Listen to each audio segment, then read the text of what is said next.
titulares eran, Corte pone tope al monto de la renta, y no se pone un tope a la renta, no hay congelamiento de rentas, tú puedes pactar libremente el monto de la renta que tú quieras conforme a lo que valga tu bien inmueble.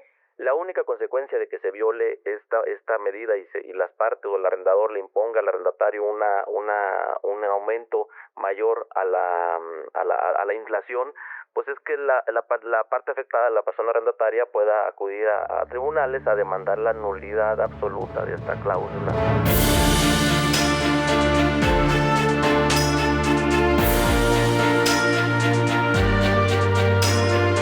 Hola, bienvenidos y bienvenidas a un nuevo podcast de Todo sobre la Suprema Corte. El día de hoy tengo el gusto de recibir a Alejandra Loya y a Hugo Carrión, quienes son secretarios y secretaria de Estudio y Cuenta en la Suprema Corte. Bienvenidos. Muchas gracias por la invitación. Al contrario, pues bueno, vamos a platicar de una sentencia muy relevante, pero antes de eso me gustaría pues hacer una reflexión. El día de ayer fue la primera audiencia pública itinerante de la Suprema Corte en Chiapas. Hay una, digamos, polarización en la opinión jurídica respecto a este tipo de prácticas. Desde mi punto de vista es una buena práctica. No solo la realiza la Suprema Corte Mexicana, sino es una práctica que llevan a cabo otros tribunales constitucionales como la Corte Constitucional Colombiana, incluso como la Corte Canadiense. Y bueno, evidentemente hay algunas cosas que a mucha gente no le han gustado, pero desde mi punto de vista es una buena práctica para construir legitimidad social, que es muy relevante esa legitimidad, sobre todo cuando las cortes están en crisis, es decir, cuando se ven amenazadas por otros poderes del Estado o por poderes fácticos. Ellas, pues como no tienen ni el dinero ni el poder fáctico, digamos, no tienen la policía a su mando, pues lo que tienen y de lo que se pueden valer es de esa legitimidad social. No sé si quisieran decir algo. Ale, bienvenida. Sí, muchas gracias. La verdad es que a mí me pareció un ejercicio súper valioso, sobre todo por el tema que se trató, ¿no? De si esta comunidad indígena debía ser reconocida como un autogobierno, si tenían derecho a, pues, administrar sus propios recursos, y una comunidad, cabe decirlo, que para ello hubiera sido muy difícil llegar a la Ciudad de México, ver en tiempo real lo que estaban discutiendo las ministras y los ministros sobre su propio asunto. Entonces, a mí me parece algo súper valioso, la verdad, que se hayan trasladado ahí, que la sesión haya sido ahí dándole la cara a la gente sobre lo que están resolviendo, que vieran que, pues, cómo funcionan, ¿no? Las sesiones de la Corte. A mí se me hace con traductor, exacto, o sea, a mí la verdad se me hace súper bueno, se me hace una buena manera de acercar la justicia a la gente, ver que las ministras y los ministros son personas reales, de carne y hueso, como decía el ministro presidente, que ahí están y que ahí están discutiendo asuntos que son sumamente relevantes, no solo para el país en general, sino que afecta a personas concretas y a comunidades concretas. Hugo, ¿tú quisieras...? Sí, no, totalmente de acuerdo, pues histórico, ¿no? Histórico, y vamos a ver cómo sigue avanzando. A lo mejor, pues sí, el tema de la traducción, a lo mejor pudiéramos haber ahí ajustes, pero ojalá sigan estas comisiones itinerantes y vayan a otras partes del país, ¿no? Así es. Y bueno, recordarles a quien nos escucha que son audiencias que ya están reguladas. Hay un acuerdo general, si no me equivoco, el 5/2025, que regula estas audiencias. También están previstas en el reglamento, digamos, tienen fundamento jurídico y constitucional para llevarse a cabo. Bueno, entrando en materia de la sentencia que vamos a hablar, es el amparo en revisión 546-2025. Alejandra y Hugo fueron las personas secretarias proyectistas. El ponente es el ministro Hugo Aguilar. Se discutió mucho en las redes hace unas semanas, porque se tiene que ver con el tope máximo para los incrementos anuales de las rentas en casa habitación de la Ciudad de México. Se impugnaron la constitucionalidad de 2 artículos del Código Civil que se reformaron en 2024 y que establecen esos artículos, Ale. Sí, se reformaron el 2448D y el 2448F del Código Civil para la Ciudad de México, como bien dices, y se agregó un requisito para el aumento del monto de las rentas. Se establece que el aumento de la renta no va a poder ser mayor al de la inflación reportada por el Banco de México en el año anterior. Y en el 2448F se añadió una obligación para el arrendador de inscribir los contratos de arrendamiento en un registro digital de contratos de arrendamiento a cargo del gobierno de la Ciudad de México. esto pues en realidad este registro no se ha implementado, cabe decir, pero bueno, esos eran los artículos impugnados por una empresa que se dedicaba al arrendamiento de casas de habitación. Ahora, Hugo, si no me equivoco, este tipo de topes al aumento de la renta anual ya existían previos a esta reforma, ¿no? Así es, sí, el artículo 2448 pues se creó desde que se creó el capítulo en el Código Civil de la Ciudad de México de fincas destinadas a la casa habitación. Es un artículo que ha sido reformado constantemente y siempre se ha impuesto un límite al incremento de la renta. Antes de esta reforma de 2024, el incremento, bueno, la disposición era contradictoria, pero bueno, en términos generales era un tope del 10% en relación con la renta. Entonces ahora pues se agrega un tope un poquito más invasivo o un tope más fuerte en el sentido de que ya no puede incrementar más allá de la inflación, la cual pues puede variar, ¿no? Ha llegado hasta el 10% históricamente o hasta más, ¿no? Pero en promedio últimamente se ha mantenido en el 4 o 5% la inflación, ¿no? Que cabe decir que no es el Banco de México ya no es el que elabora pues el tema de la inflación, sino el INEGI, ¿no? Claro. Y hay un tema importante en esto, que creo que es importante clarificar, Ale. Este no es un congelamiento de rentas, lo dice expresamente la sentencia, ya sentencia. ¿Cuál es la distinción entre un congelamiento de rentas que hubo en la Ciudad de México, creo que en los 70s, 80s, y generó, digamos, un problema grave en el abandono, o bueno, por lo menos esa es la noción colectiva del abandono de ciertas propiedades? Esto no es eso. ¿Qué es esto, lo de lo que estamos hablando? Sí, te agradezco muchísimo la pregunta porque precisamente viendo las redes sociales, viendo los medios de comunicación, lo cierto es que hay muchísima desinformación, entonces agradezco mucho que haya programas como el tuyo para poder explicarle a la gente en realidad el alcance de esta sentencia, ¿no? Los titulares eran, Corte pone tope al monto de la renta, y no se pone un tope a la renta.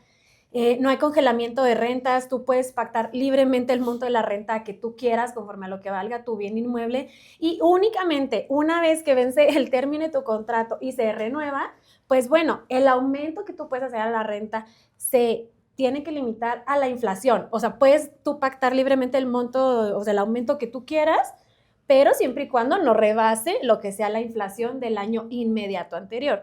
Un poco lo que nosotros dijimos es, bueno, sigue habiendo libertad contractual, tú pactas, pero parece que es objetivo que sea con base a la inflación porque quiere decir que tu dinero o tu rendimiento no va a perder valor por el paso del tiempo, sino que se viera ajustando a lo que viene siendo, pues, ahora sí que la inflación. Ok. El siguiente punto, Hugo, es, ¿qué plantearon? O sea, ¿quién vino al amparo y qué plantearon? O sea, ¿qué artículos consideraron violados pues, al tratarse de una empresa, ¿no? Sí, pues es una empresa que se dedica al arrendamiento inmobiliario, promueven un juicio de amparo indirecto en contra de esta reforma que, digo, es de 2024, pero se impugna como una norma heteroaplicativa, es decir, no desde que entró en vigor, sino que con motivo de un acto concreto de aplicación, ¿no? Entonces se impugna, se van al juicio de amparo indirecto y los derechos fundamentales que considera la parte quejosa que están siendo violados por parte de estas disposiciones son la libertad de comercio y el principio de autonomía de la voluntad, ¿no? Los cuales, pues, el principio de autonomía de la voluntad, lo cual ya la Corte reconoció que tiene rango constitucional, en el sentido que protege la libertad de las personas para poder pactar en un contrato lo que ellos deseen, ¿no? Siempre y cuando no se afecten derechos de terceros. Y, bueno, también la libertad de comercio, reconocida en el artículo 5º constitucional. Esos fueron principalmente los dos derechos que se consideraron violentados por estas disposiciones. Ahora hay un tema importante, Ale, que comentábamos antes de iniciar, que tiene que ver con la competencia de la Corte, ¿no? Los que estamos vinculados con la Corte o que trabajan en la Corte, sabemos que hay competencias delegadas y competencias originarias que se conserva la Corte para su conocimiento. De acuerdo con el acuerdo vigente, que no recuerdo ahora qué número es, pero uno de los puntos... El 2/2025. 2/2025 es la materia, son leyes federales las que conserva para la Corte, que no hay jurisprudencia. Y esta es una ley local. Entonces, ¿cómo justificaron que la Corte entrara a conocer la constitucionalidad de estas disposiciones que son del Código Civil local? Sí, eso también es algo completamente novedoso en este asunto, porque el tribunal colegiado, a la hora de levantar el sobreseimiento, cabe decir que este asunto viene sobreseimiento porque no se acreditó el interés jurídico. Como bien dice mi compañero, la impugnaron como norma heteroaplicativa. El colegiado dice, no es heteroaplicativa, es autoaplicativa, pero lo que salvó el plazo es que pues fue COVID, ¿no? O sea, y también todo lo de la reforma, que cerraron los tribunales, entonces quitando todos estos días inhábiles ya alcanzaba a estar en tiempo, aún como norma autoaplicativa. Entonces el tribunal colegiado analiza esto, dice si está en tiempo, si tiene interés, porque estamos viendo que el objeto social de esta empresa es dedicarse pues evidentemente al arrendamiento de casas habitación. Entonces levanto el sobreseimiento, pero como yo advierto que este tema es la constitucionalidad de normas locales que tienden a ver cuál es el alcance del derecho humano de acceso a la vivienda, entonces lo mando a la Corte para que ella, en uso de su competencia originaria, resuelva. Entonces, ¿qué es lo que sucede? No lo manda y en la Corte se admite y se turna a ponencia. Nosotros nos percatamos precisamente que es una norma local de la cual pues la Corte ya no conservó su competencia originaria. ¿Qué quiere decir? Que la Corte le otorga como un permiso, por así decirlo, a los tribunales colegiados de circuito para que ellos se pronuncien en los juicios de amparo promovidos contra constitucionalidad de leyes locales. Y si es un asunto que por su interés y trascendencia nacional merece la pena que la Corte lo conozca, entonces la Corte puede reasumir esa competencia.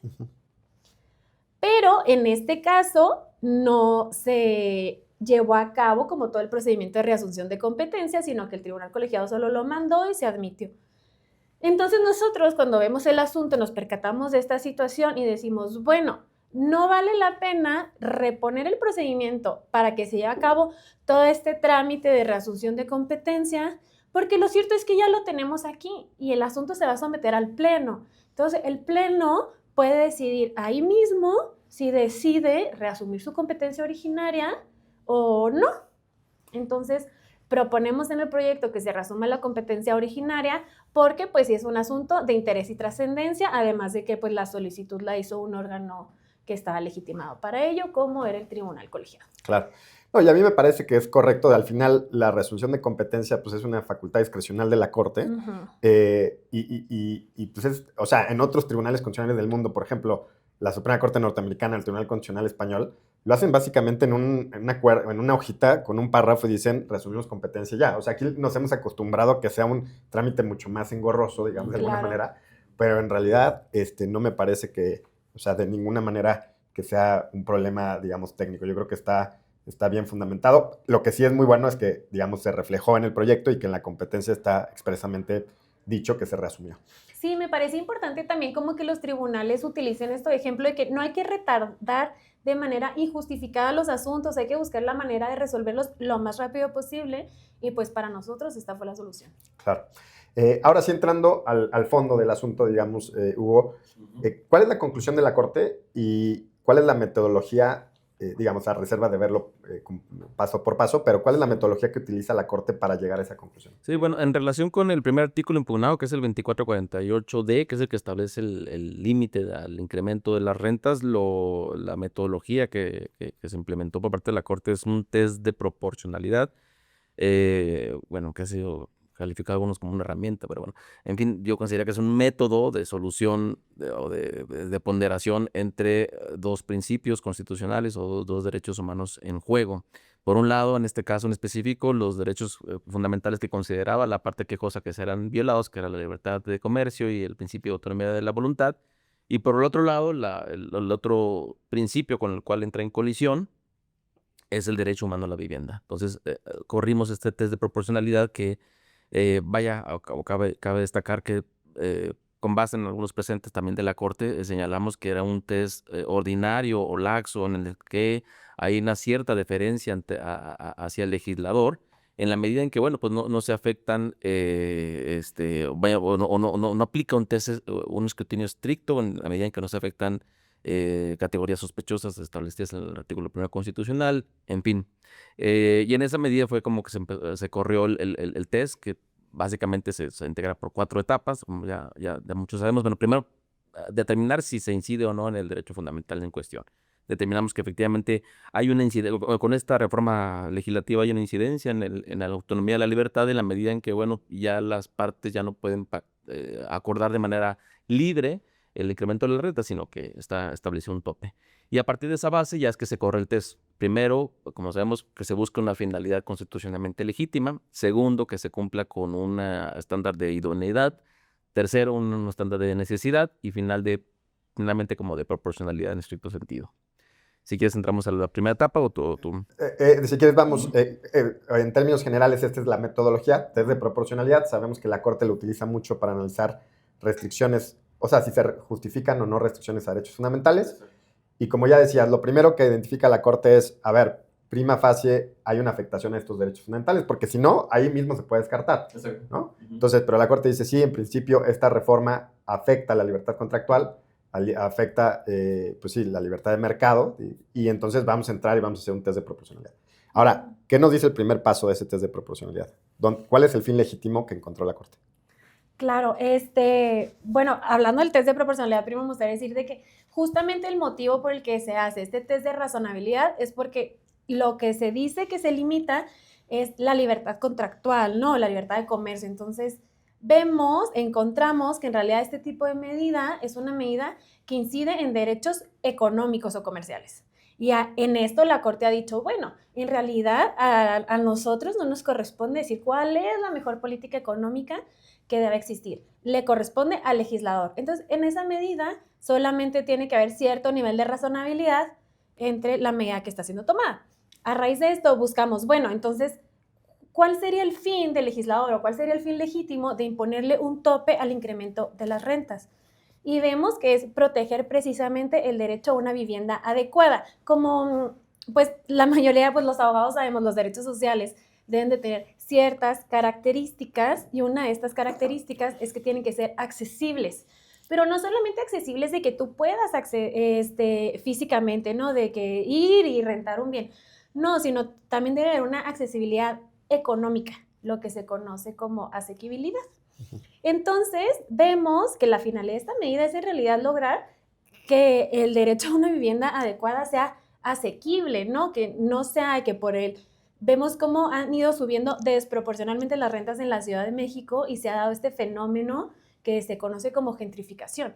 Entonces, en realidad lo que está buscando el legislador es precisamente esto, que las rentas no vayan a aumentar de una medida desproporcionada que equivalga a que las personas se tengan que desplazar a otras zonas de la ciudad, ¿no? Entonces, pues creemos que es un fin legítimo y constitucional. Sí, yo creo que este primer punto que mencionas sobre las limitaciones a libertades económicas, y que ya mencionabas tú relacionado con un precedente que existe en la Corte, de cuánto, o sea, cómo te aproximas desde un punto de vista como juez o jueza constitucional a la restricción de ese tipo de libertades, ¿no? En principio, pues es una posición deferente, en la medida en que, y por eso es que aplicas un escrutinio, digamos, laxo o no escrutinio estricto, y entonces aplican un test de proporcionalidad ordinario en el que no le aprietan las tuercas, pero es porque en esas temáticas, en general, no siempre, pero en general, el legislador pues tiene un amplio margen de maniobra que hay que respetar. Así es.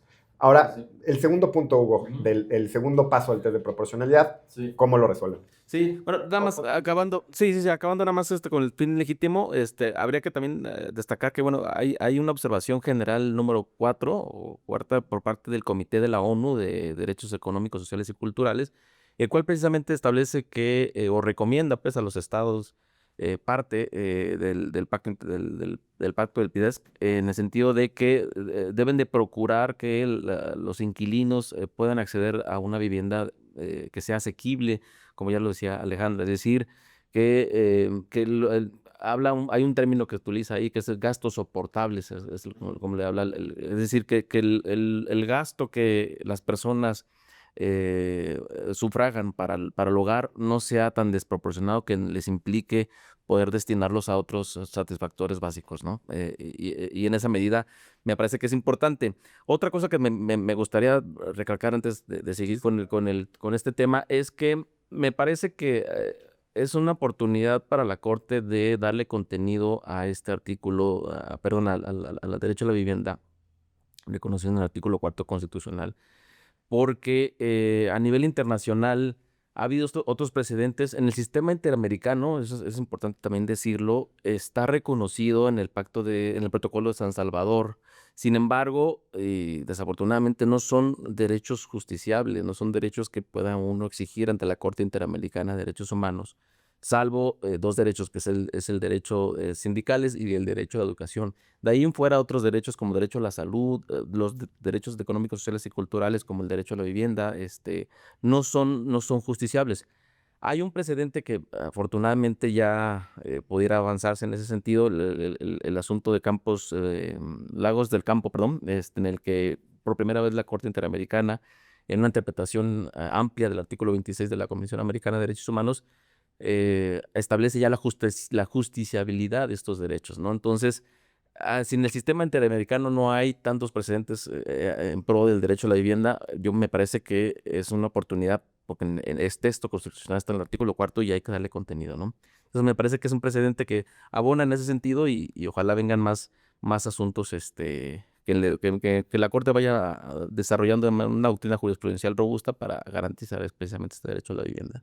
Sí, sin duda, yo creo que ese es un avance de la Corte Interamericana de hace unos 5 o 6 años.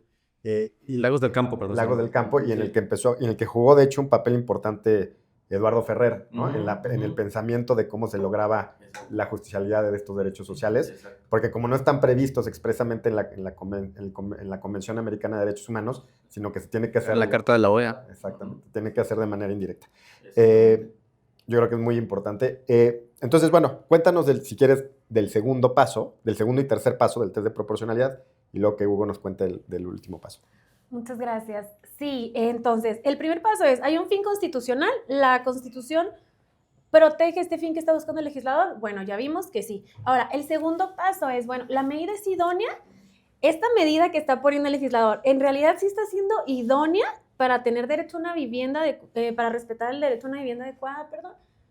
Pues la respuesta para nosotros es sí, es evidente, porque la medida en la que tú procures que las rentas no suban más de la inflación, pues estás evitando precisamente lo que ya comentábamos, que serían aumentos desproporcionados de la renta, que hagan que la renta interfiera en otros gastos, como en necesidades básicas, también en que las personas tengan que desplazarse a otros lugares, se previene la gentrificación.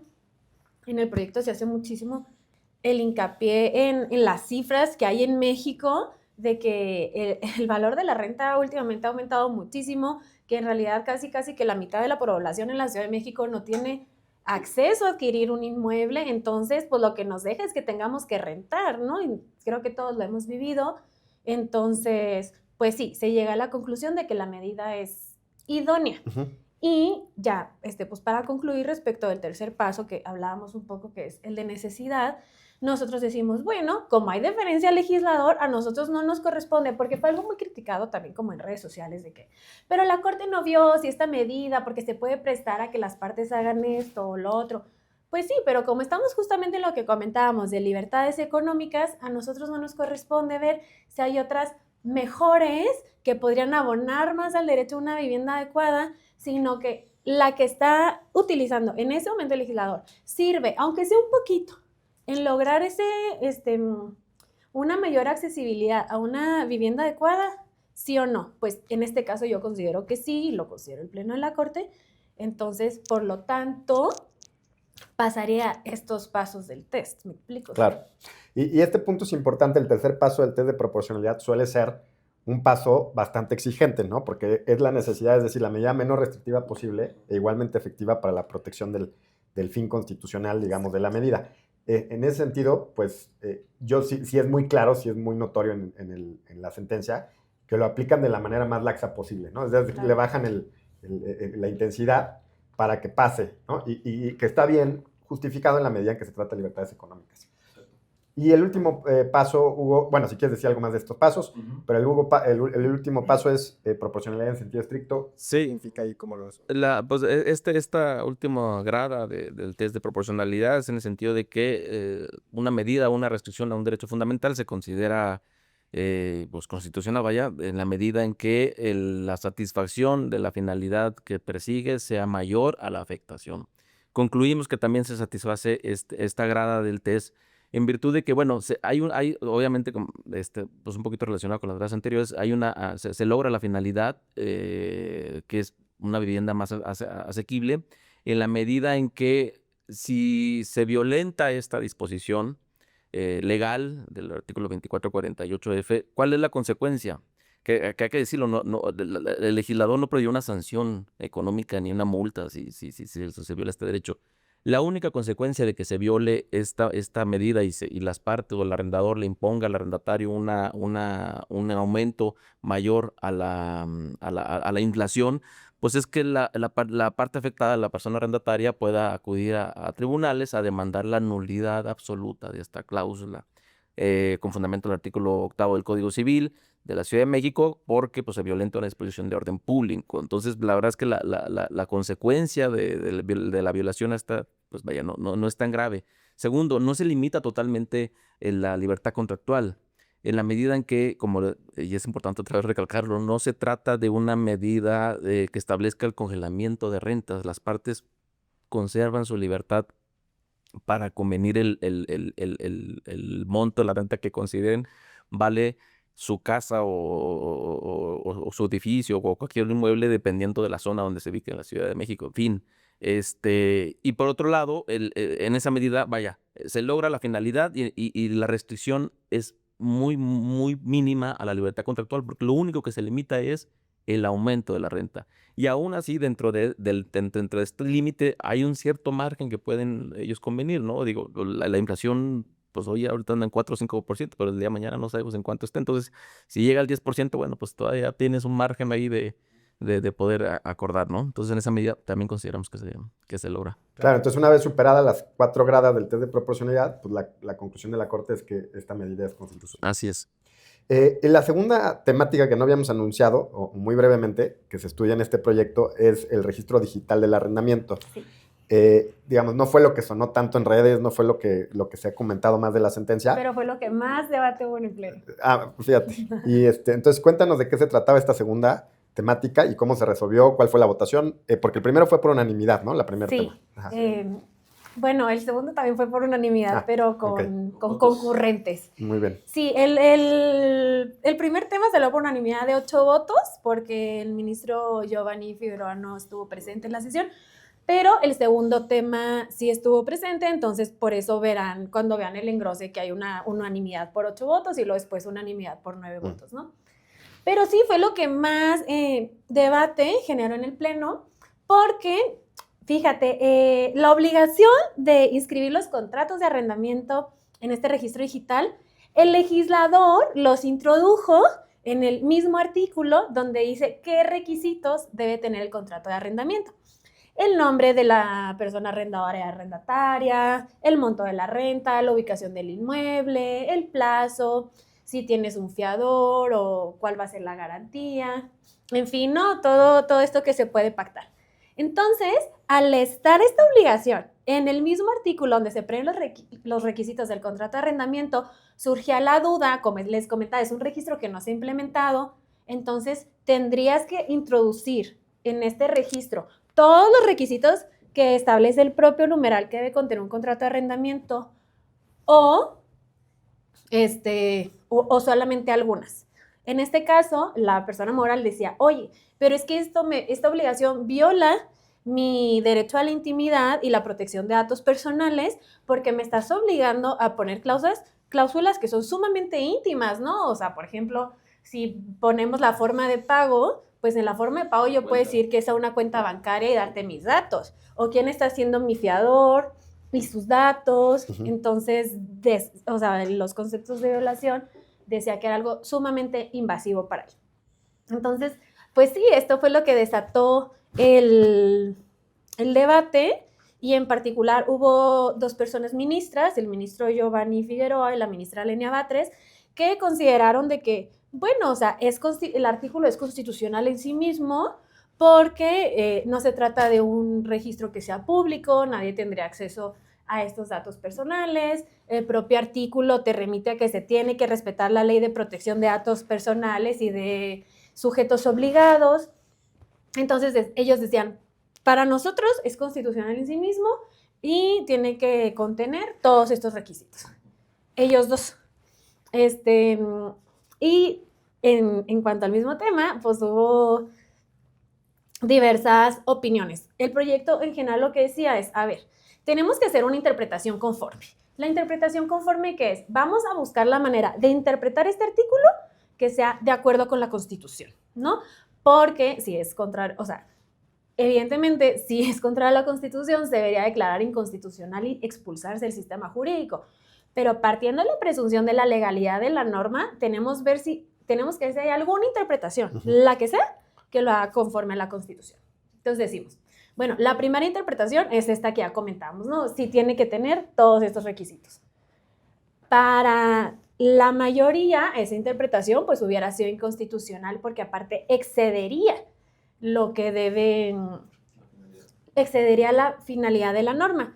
Hay unos principios en materia de datos personales que hablan de que se tiene que atender a la finalidad, que tiene que ser proporcional y que tiene que haber una mínima solicitud de datos personales. Entonces, se perderían todo esto porque nosotros viendo la exposición de motivos, la verdad cabe decir de que, en mi opinión, es una reforma que fue muy bien hecha porque se escucharon a diversos colectivos, vino el representante de la ONU, de ONU Habitat para Latinoamérica, y este representante de la ONU le dice al legislador, oye, si tú vas a implementar esta política pública, también tienes que tener un sistema para darle seguimiento, ¿no? Que se tradujo al final del día en este registro digital. Pero bueno, eso como nota al pie. Decimos, bueno, si introduce todas las cláusulas, sería sobreinclusiva, ¿no? O sea, estás yéndote por cosas ajenas que no le van a servir para nada al gobierno de la Ciudad de México a llevar este control o esta estadística para generar política pública, porque ¿para qué necesitas saber cuál es la cuenta bancaria? ¿Cuál es, si hubo fianza, si no, quién era el garante? O sea, todo eso no nos sirve. Entonces, se generó un poco también de debate en el Pleno sobre, entonces, ¿qué datos sí serían indispensables para que el gobierno de la Ciudad de México pueda tener su estadística para poder generar política pública? Y al final lo que consideró el Pleno, ahora sí de que por mayoría de 7 votos, fue el monto de la renta, la ubicación del inmueble y el monto del incremento convenido. O sea, eso es lo único que va a estar en el registro digital, ¿no? Bueno, a ver, también cabe decir lo que resuelve la Suprema Corte, pues, o sea, no se concedió el amparo. ¿Estamos de acuerdo? Se negó el amparo porque se estima que es constitucional. Ahora, ¿por qué se negó el amparo? Porque no hay un acto de aplicación de la norma. Todavía, porque es un registro que no existe. Entonces, se negó el amparo. Ya en su oportunidad, cuando se implemente el registro. Cuando se implemente el registro, pues hasta el momento no hubo una obligación de hacer de la autoridad, sino nosotros únicamente interpretamos la norma de en qué sentido. Claro, y eventualmente los creadores de ese registro, aplicadores de ese registro, pues tendrían que leer la sentencia de la Corte. Pero que cabe decir que no les obligan, ¿no? Sí. Entonces, sí. Pues bueno, yo nomás lo pongo a consideración porque seguimos sin saber cómo va a operar este registro. Claro. Y en su momento, pues podría ser de que si incluye mayores datos, pues bueno, así ya. Pues alguien lo podrá impugnar. Amparo, si no es compatible con la interpretación conforme que establece la Corte, ¿no? Eventualmente se podría impugnar en un amparo, ¿no? Y entonces ya. Pero bueno, ¿alguna observación sobre este punto? Sí, algo, bueno, que es muy relevante es que no se trata de un registro público. Claro. Es decir, los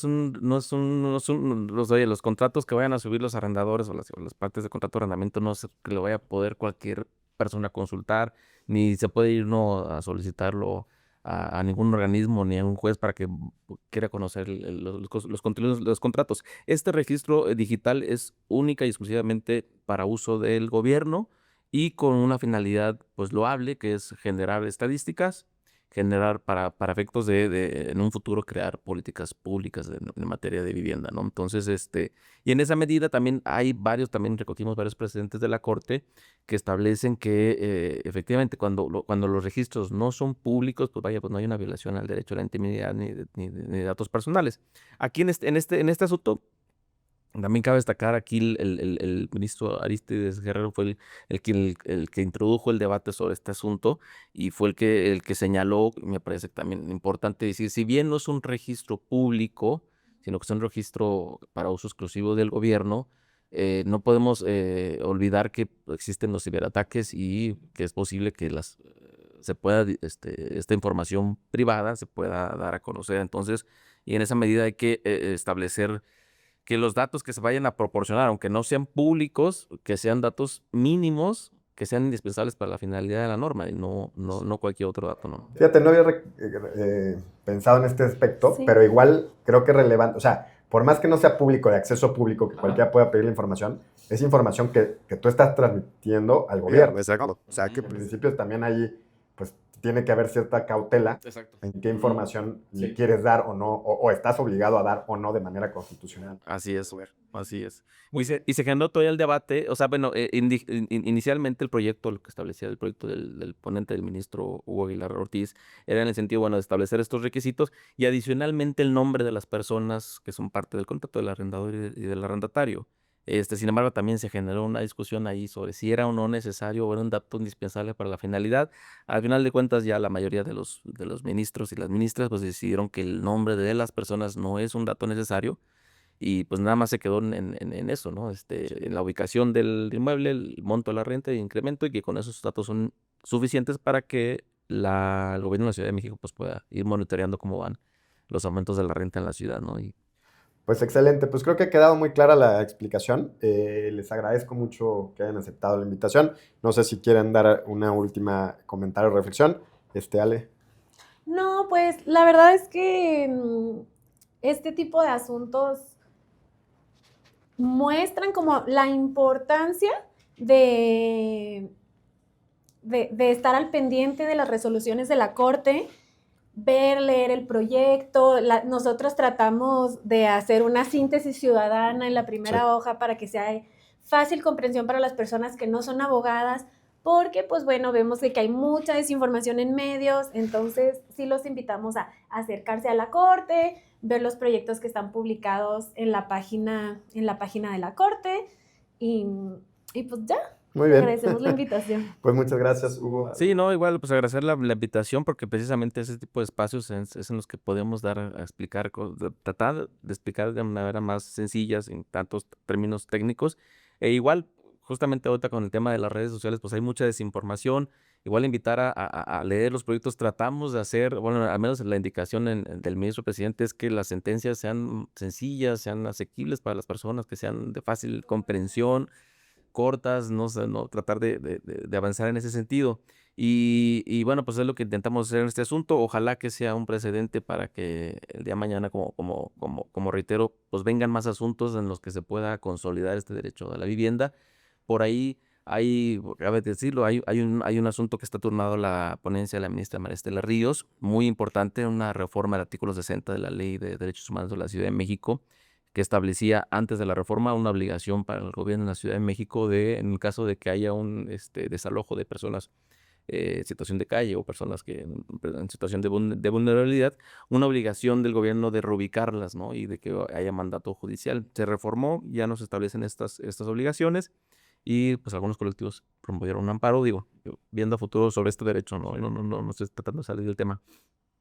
Y pues va a ser interesante que desarrolle la Corte en relación con este derecho humano, si hay o no una violación del principio de no regresividad en relación al tema de la vivienda, ¿no? Sin duda, y yo creo que además pues llamar la atención sobre dos cosas. Una que ya decías, los proyectos ahora todos están publicados, se publican junto con la lista.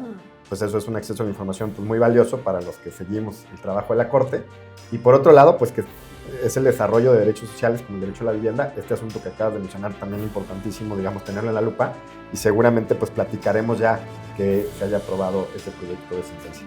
Pues les agradezco mucho y bueno, a quien nos escucha, pues este es su podcast Todo sobre la Suprema Corte. Hasta la próxima.